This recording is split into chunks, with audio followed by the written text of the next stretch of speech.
I spent most of my life afraid of the wrong people. I worried about strangers.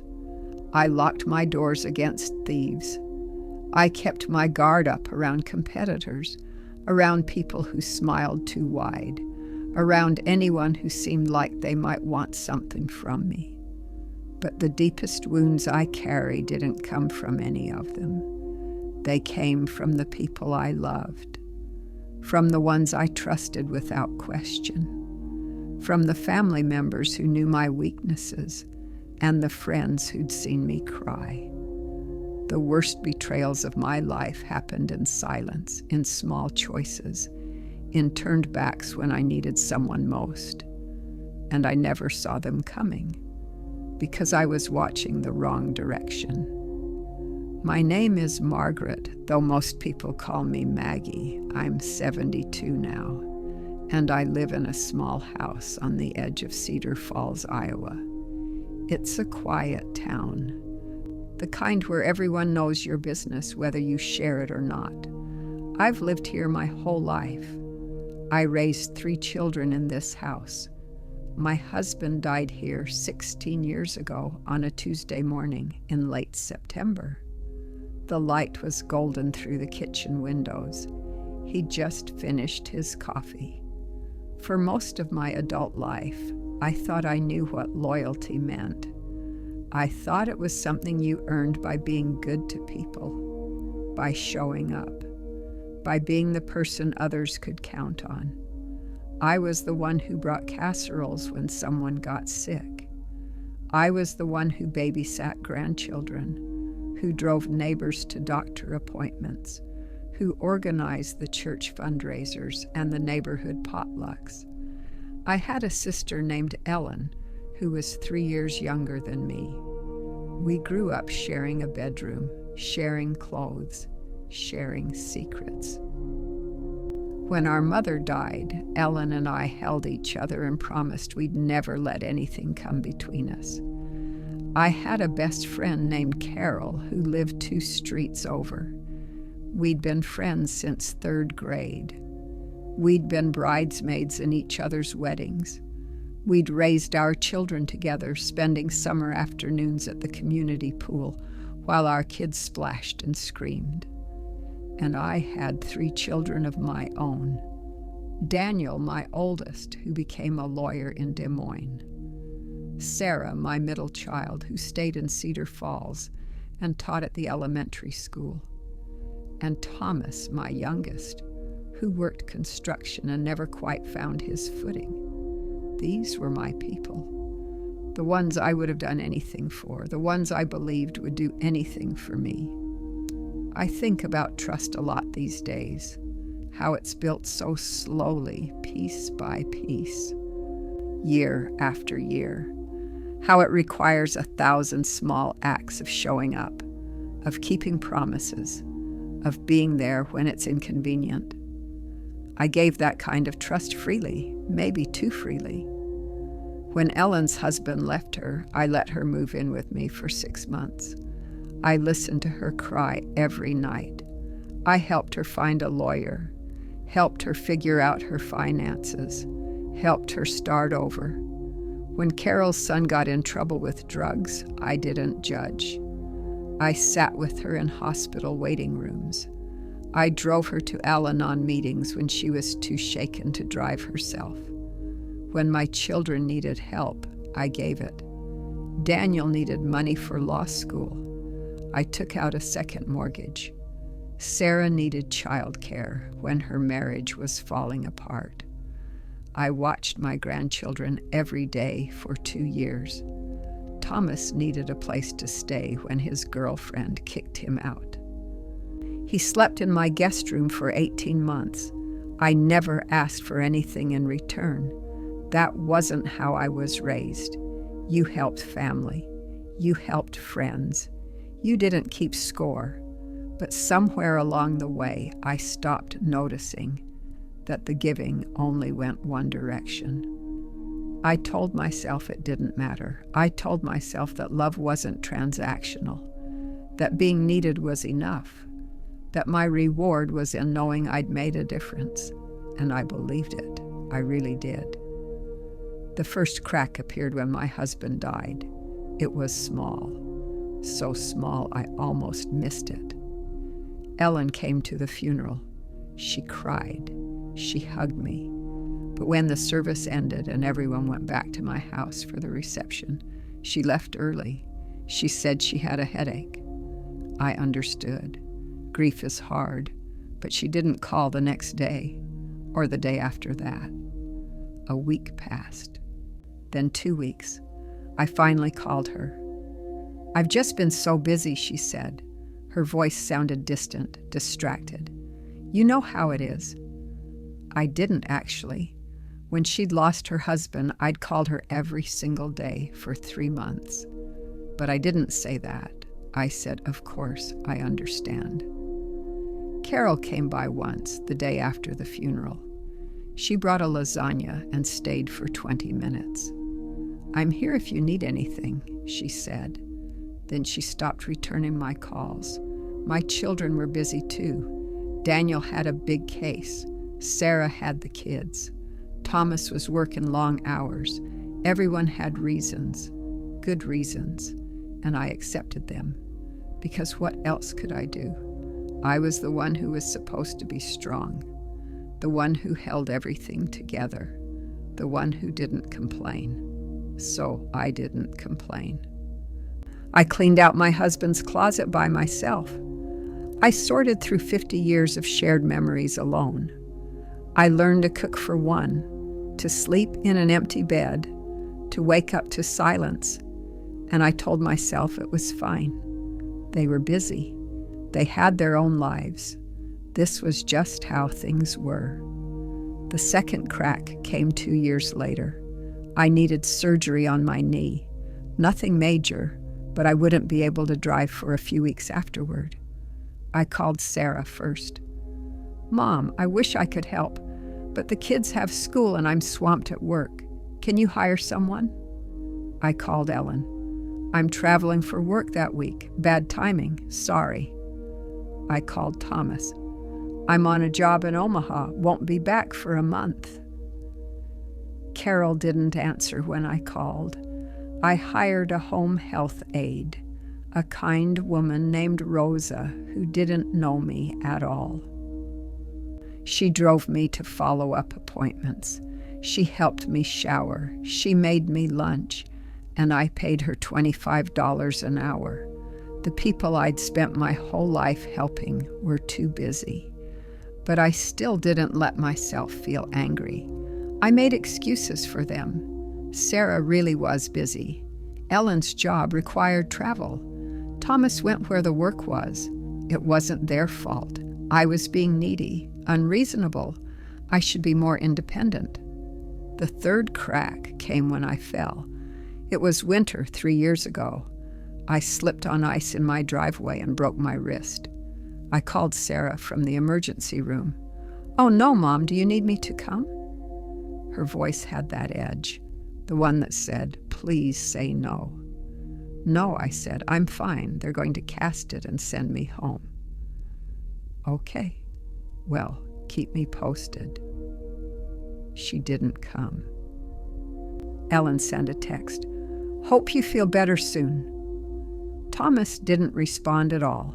Carol posted something on Facebook about the importance of being there for friends, but she didn't call. I went home alone. I struggled to open jars, to button my shirts, to tie my shoes, and I started to wonder, not in an angry way, just a quiet, sad way. I started to wonder if I'd spent my whole life investing in people who would never invest in me. But the real truth didn't come all at once. It came in pieces, in moments, in things I overheard or stumbled across. I was at Sarah's house for Sunday dinner. I got up to use the bathroom and heard her on the phone in the kitchen. I know, I'll visit her next week. I don't know, it's exhausting. She always needs something. She was talking about me to someone. I don't know who. I stood in the hallway, frozen. I'd watched her children every day for 2 years. I'd given up my time, my routines, my freedom. I'd done it without complaint, and now I was exhausting. Because I'd asked her to drive me to one doctor's appointment, I didn't say anything. I went back to the table and ate my dinner and pretended I hadn't heard. A few months later, I ran into one of Ellen's coworkers at the grocery store. We chatted for a moment. Then she said, "Ellen mentioned you've been having a hard time since your husband passed. That must be tough." I smiled. "I'm managing." "Well, it's good she's been able to help you so much. Family is everything." I didn't correct her, but later, driving home, I thought about what she'd said. Ellen had been telling people she was helping me. She hadn't called in 6 months. She hadn't visited in over a year, but she was telling people she was there for me, taking credit for support she never gave. The final piece came last spring. My neighbor mentioned something in passing. She said she'd seen Thomas's truck parked at the house 2 streets over, Carol's house. "I didn't know they were friends," she said. "They weren't, or I didn't think they were. But when I asked Thomas about it, he got defensive. I help her with stuff sometimes, yard work, repairs. Why?" "I'm just surprised. You said you were too busy to help me move that bookshelf." "That's different, Mom. You could have hired someone." He was doing yard work for Carol for free, but I was supposed to hire someone. I didn't argue. I just nodded. But something shifted in me, something cold and clear. I started paying attention after that, really paying attention. I noticed how Sarah only called when she needed something, babysitting, money, advice she never took. I noticed how Ellen only visited when other people were around, when there were witnesses to her goodness. I noticed how Thomas took and never once asked how I was doing. I noticed how Carol posted pictures of herself with other friends, smiling, laughing, living a full life. But she never had time for me, and I realized something. I'd been betrayed. Not in one big dramatic moment, not with shouting or accusations, but slowly, quietly, by people who let me believe I mattered to them while treating me like I didn't. The worst part wasn't the betrayal itself. It was realizing how long I'd been complicit in it. I'd made excuses for them. I'd told myself I was being unreasonable. I'd convinced myself that my needs were too much, that I was asking for too much, that I should be grateful for whatever scraps of attention they gave me. I'd betrayed myself by refusing to see what was right in front of me, by accepting less than I deserved, by believing that love meant always giving and never receiving. I didn't confront anyone. What would be the point? They would deny it. They would make more excuses. They would make me feel like I was the problem. And maybe I was. Maybe I'd trained them to treat me this way. Maybe I'd set a pattern so early that they couldn't see anything wrong with it. Or maybe they just didn't care. Either way, confrontation wouldn't change anything. So I changed instead. I stopped being available all the time. When Sarah called asking me to babysit, I started saying no sometimes. I have plans, I'd say, even when my plans were just sitting on my porch with a book. When Ellen suggested getting together, I'd say, "Let me check my calendar and get back to you." Then I wouldn't get back to her. When Thomas asked to borrow money, I said, "I'm not in a position to help right now." I was, but I wasn't in a position to keep giving to someone who only took. Carol eventually noticed I'd stopped reaching out. She sent a text. "Are you mad at me?" I wrote back, "No, just busy." Let her wonder what that meant. I started building a different kind of life. I joined a book club at the library. I started volunteering at the food bank. I took a watercolor class at the community center. I made new friends. People who didn't know the old me. The one who said yes to everything. People who saw me as I was now. Someone with boundaries. Someone who valued her own time. It felt strange at first, almost selfish. But then I realized something. Taking care of myself wasn't selfish, it was necessary. It was something I should have learned decades ago. My children noticed the change, Sarah called one day, annoyed. "You've been really distant lately, Mom. Is something wrong?" I could have told her the truth. I could have said, "You only call when you need something. You treat me like a resource instead of a person. You don't actually care how I'm doing." But I didn't. I said, "I've just been busy. You know how it is." Using her own words.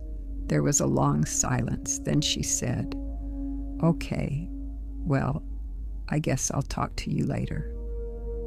We talked less after that. It hurt. But it also felt honest. Ellen came by one afternoon, unannounced. She was upset about something at work. She wanted to vent. I made tea. I listened for a while. Then I said, "Ellen, I need to ask you something." "What?"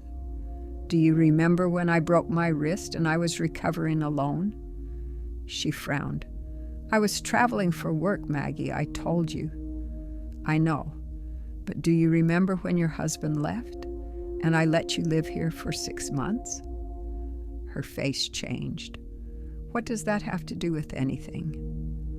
"Nothing," I said. "I'm just remembering." She left soon after that. We haven't talked much since. I don't hate them, any of them. I don't think they set out to hurt me. I don't think they woke up every day and decided to betray me. I think they just didn't think about me. I was always there. So they assumed I always would be. I always gave. So they assumed they could always take. And when I stopped, they were confused, hurt even, because in their minds, they hadn't done anything wrong. And maybe they hadn't.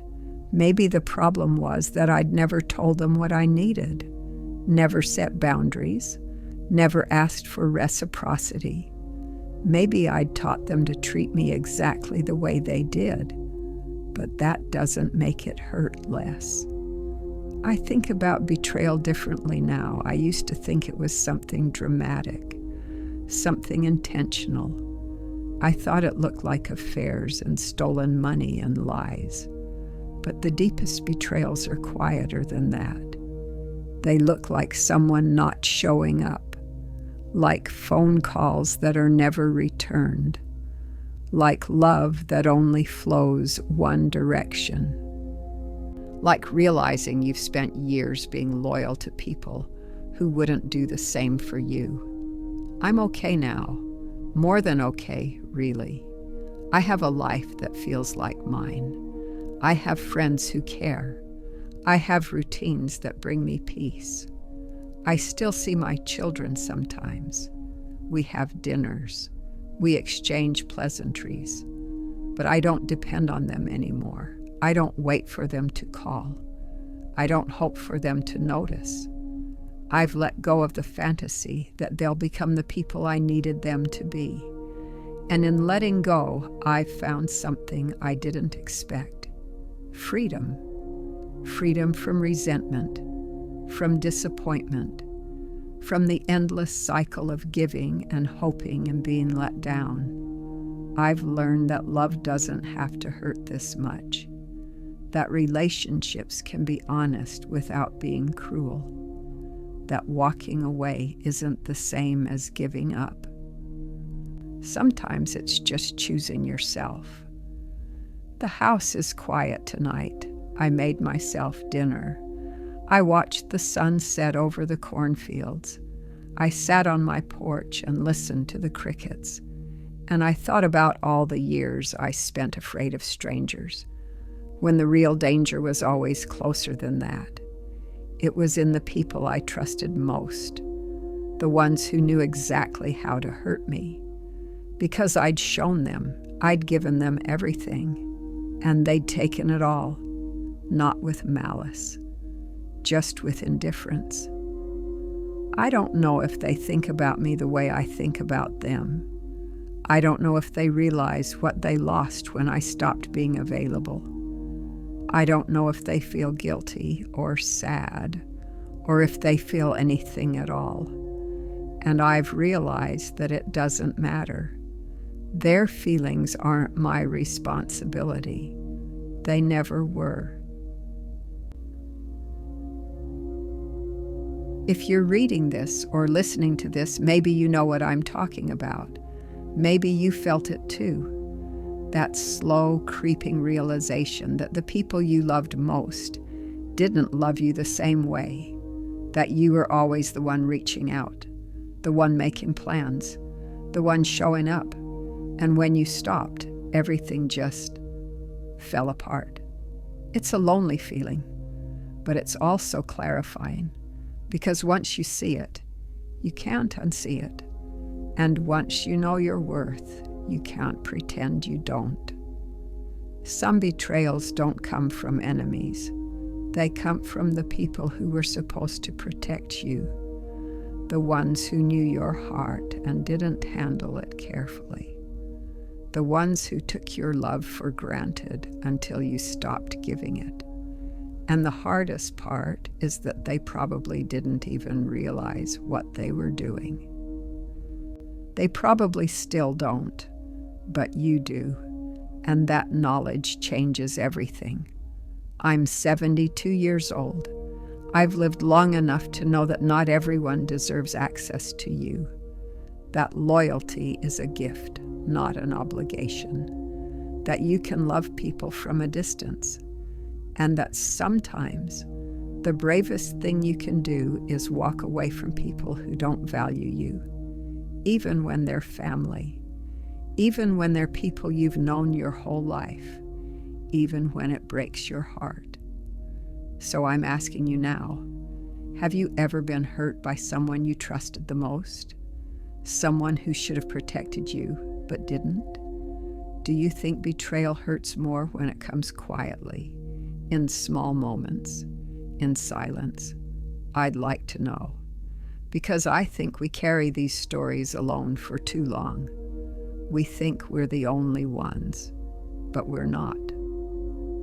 We're all just trying to figure out how to love people who don't know how to love us back, and how to keep our hearts open when they've been broken so many times. It's not easy, but it's worth it, because you're worth it, even if the people who were supposed to tell you that never did.